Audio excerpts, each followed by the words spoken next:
आज की कहानी, जो लोग जरूर से ज्यादा चालाक बनते हैं। एक गांव में सोहन और मोहन नाम के दो भाई रहते थे। एक दिन सोहन ने मोहन से कहा, अरे मोहन, क्या तुम्हें पता है जंगल में बहुत ही अच्छे फल लग रहे हैं और हम बहुत दिन से फल खाने भी नहीं गए हैं, तो क्या तुम मेरे साथ जंगल में चलोगे फल खाने के लिए? ठीक है, तुम कहते तो हम जंगल में जरूर चलेंगे। वैसे हमने बहुत दिन से फल नहीं खाए। अरे ये देखो कितनी प्यारी भैंस है, चलो इसे घर लेके चलते हैं। और दोनों उस भैंस को घर लेकर आ जाते हैं। सोहन बोला, देखो मोहन, इस भैंस को मैंने पहले देखा था, इसलिए इस भैंस और इस दूध पर मेरा अधिकार होगा। नहीं, इस भैंस को मैंने पहले देखा था और इस भैंस को मैं ही घर तक लेकर आया हूँ, इसलिए इस भैंस के दूध पर मेरा अधिकार होगा। मैं इसका दूध किसी के साथ शेयर नहीं करूँगा। अच्छा ठीक है, हम एक काम करते हैं, इस भैंस का बंटवारा करते हैं। इस भैंस का आगे का हिस्सा तुम्हारा होगा और पीछे का हिस्सा मेरा होगा। बोलो, क्या तुम मंजूर है? ठीक है, मुझे मंजूर है। अब मोहन सारा दिन भैंस को घास खिलाने में लगा रहता है और सोहन पूरे दिन आराम से बैठ के भैंस के दूध के मजे ले रहा था। ये सिलसिला काफी दिन चलता रहा।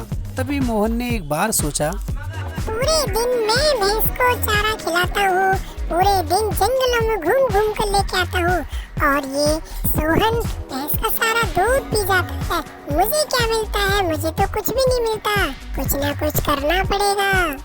अब धीरे धीरे मोहन भैंस को चारा खिलाना बंद कर देता है और भैंस काफ़ी बेचैन होने लगती है और दूध भी नहीं देती।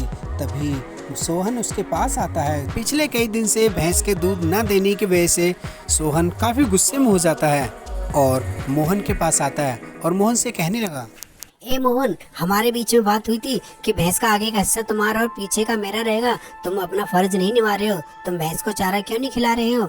अब मोहन को गुस्सा आ जाता है। हाँ, बात हुई थी तो क्या हुआ? सारा दिन भैंस को चारा मैं खिलाता हूँ और सारा दूध तुम पी जाते हो। मैं ऐसे चारा नहीं खिलाने वाला हूँ भैंस के लिए।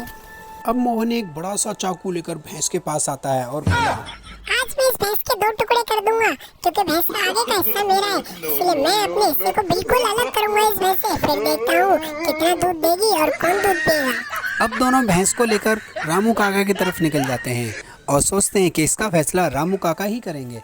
अब दोनों रामू काका के पास पहुंच जाते हैं और दोनों ही अपनी अपनी बात रखने लगे। काफी देर तक जद्दोजहद चलती रही। रामू काका ने दोनों की बहस सुनी और उसके बाद रामू काका खुद समझ चुके थे कि आखिरकार इनमें चालाक कौन है। और सब सुनने के बाद रामू काका बोले, अच्छा तो ये बात है।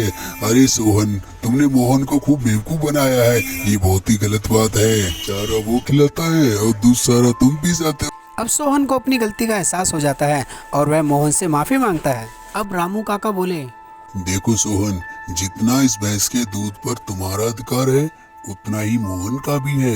आज से तुम दोनों ही इस भैंस का बराबर बराबर दूध लोगे और दोनों ही इस भैंस को बराबर चारा लेकर आओगे। और अब दोनों जंगल में चारा लेने निकल जाते हैं। दोस्तों, जरूर से ज्यादा चालाक कभी नहीं बनना चाहिए। चैनल पहले तो प्लीज चैनल को लाइक से सब्सक्राइब जरूर करना। Thanks for